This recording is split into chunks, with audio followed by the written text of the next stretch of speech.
Video này thì mình đặt tên là trang điểm cho miếng đất. Anh chị có thấy là khi mà cô dâu của họ họ lấy chồng á, hoặc thậm chí là chưa lấy chồng cũng vậy thôi, mấy mấy em mấy bạn nữ xinh đẹp thì thường là phải trang điểm cho mình đẹp hơn trong mắt cô bạn trai, đúng không? Cô dâu ngày cưới thì trang điểm lồng lộn lên để hôm đó trở thành người đẹp nhất trong buổi tiệc. Thì thật ra miếng đất nó cũng vậy à, anh chị muốn lúc mà anh chị mua á thì không sao đâu nha. Thật ra lúc mà anh chị mua á, nên mua miếng đất nó xấu thôi. Nó xấu tức là trên miếng đất nó chả có cái gì hết trơn á, nó cỏ khô, nó nhìn nó cằn cỗi, không sao hết trơn á. Nhưng quan trọng lúc mà anh chị bán thì phải trang điểm lại nhìn cho nó đẹp. Thì cái cách mà trang điểm mà lẻ nhất trong một cái miếng đất mà ở quê á, thì đó là trồng những cái cây, trồng những cái cây xanh á. Tại sao anh chị biết không? Tại vì cái này là nó liên quan với thị giác con người nữa. Anh chị biết là trong cái phổ màu á, trong bảy sắc cầu vồng đi, thì anh chị biết cái màu nào là cái màu mà cái mắt mình nó thích nhìn nhất không? Đó là màu xanh lá cây.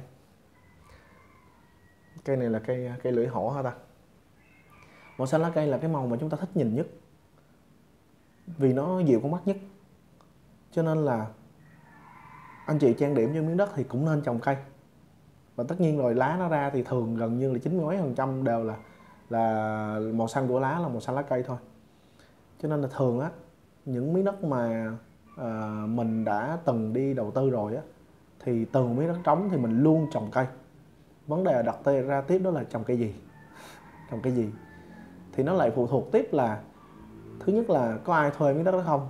Ví dụ như miếng đất bên xa lộ 25 á, 7 sào đất của nhà mình á, thì có người thuê. Vì cái người đó họ chuyên trồng bắp với lại trồng đậu á chị. Cho nên là cái màu xanh của lá bắp nó cũng phủ luôn cái miếng đất rồi, thì nhà mình không có can thiệp vào. Còn nếu như là nhà mình thì nhà mình sẽ trồng cây tràm. Cây tràm là một cái cây dạng cây rừng, và cây này nó dễ trồng lắm. Lúc mà anh chị mua nó có mấy ngàn một cây, và nó nhỏ xíu thế này nè, nó dài khoảng một gang tay thôi. Và anh chị trồng khoảng chừng 2 đến 3 năm thôi là không cần phải chăm nữa, và cứ thế nó lớn thôi. Tại vì mình là cái kiểu của đầu tư lâu dài mà, mình cứ để thôi, nó càng lớn thì nó càng phủ xanh cho cái miếng đất của mình. Và đặc biệt là tới năm thứ tư thứ năm á, là anh chị bước vào trong cái đám tràm á, là nó mát rượi luôn, mà nhìn nó mát mắt lắm. Mà anh chị có bao giờ để ý không, cái miếng đất ví dụ như là mình ví dụ nha, 100 mét vuông đi, 100 mét vuông ngang 5 dài 20 đi, thì lúc mà nó chỉ là một cái nền không á, nó chỉ là những cái hàng gạch thôi á, nhìn nó có chút xíu à. Mà khi mà anh chị xây lên khoảng 3-4 tầng, nó nhìn nó to ơi là to, đúng không? Thì miếng đất nó cũng y vậy á. Lúc mà anh chị mua ví dụ như một sào đất 1.000 mét vuông, nghe nó 1.000 mét tưởng dữ lắm, anh chị nhìn ở ngoài thì có chút xíu à. Nhưng mà khi mà anh chị trồng cây tràm thì anh chị sẽ thấy nó to rất là nhiều. Vì lúc này một lần nữa thị giác của mình nó giống như kiểu bị đánh lừa. Tức là nó từ là một cái mặt phẳng nó thành một cái khối, một cái dạng hình khối. Nó nhìn miếng đất to lên, nó vừa đẹp hơn mà nhiều vừa to rồi nữa. Cho nên lúc mà chúng ta bán ra thì nó sẽ dễ bán hơn. Không chỉ là trồng cây đâu, có nhiều người họ làm nhiều cách lắm. Ví dụ như là cái con đường đó chị, con đường ngay trước nhà họ đổ nhựa luôn. Anh chị đi tới cái huyện Long Thành của mình đi, anh chị thấy là có rất nhiều người họ mua phân lô bán nền xong họ đổ nhựa luôn. Và con đường anh chị biết, con đường là 6 mét, chưa tính là lề đường nữa, họ làm rất là bự. Tức là riêng cái chuyện mà con đường đi vào miếng đất là họ không có tiếc, để nhìn miếng đất nó đẹp, để thanh khoản nó cao, để họ dễ bán, để họ dễ thu lời về. Đó là một cách anh chị ha. Và không những thế, không những là những cái hữu hình, những cái mát mắt, những cái nhìn cho nó hình khối nó to lên, tức là về vô hình, mà về hữu hình nó cũng tốt nữa. Tại vì nếu mà chúng ta trồng cây đi, một miếng đất trống, anh chị nghĩ một miếng đất trống thì nó chẳng có gì trên đó hết. Còn nếu như mà miếng đất của mình mà mình trồng cây á, thì nó sinh ra cái gì? Nó sinh ra oxy, nó tốt mà. Nó vừa giúp được cho mình mà nó vừa giúp được cho người khác nữa. Anh chị biết là tuy ở dưới quê có những nơi á, mang tiếng là quê thì mang tiếng là sẽ có cây nhiều, nhưng có những nơi á, người ta không trồng cây gì hết trơn á.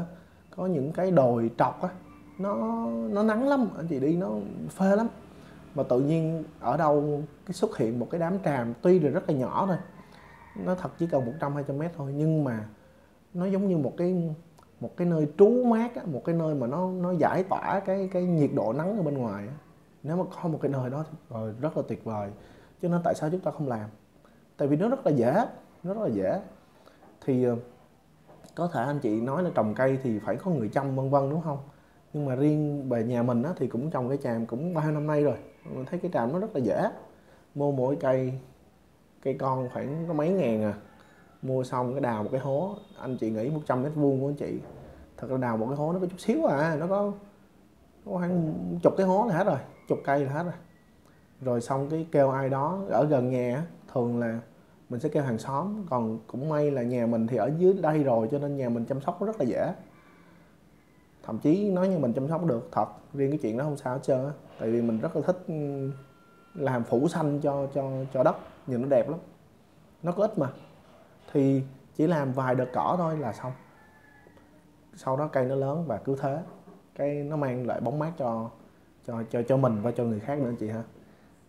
Sau này bán nó cũng dễ nữa đó, trang điểm cho đất, hãy làm đẹp cho đất anh chị ha. Đừng tiếc mấy cái này, đừng tiếc, nó lợi hại lắm á anh chị. Sau này anh chị đi bán đi, bán ra đi anh chị mới thấy là cái miếng đất của mình nó đẹp á. Nếu mà đặt lên bàn cân á, thì người ta sẽ chọn mua miếng đất của mình. Nó kỳ vậy đó. Thử đi, anh chị cứ làm thử đi, anh chị thấy nó hiệu nghiệm nha anh chị nha. Rồi video này mình dừng ở đây. Cảm ơn anh chị đã theo dõi video. Xin chào và hẹn gặp lại nha.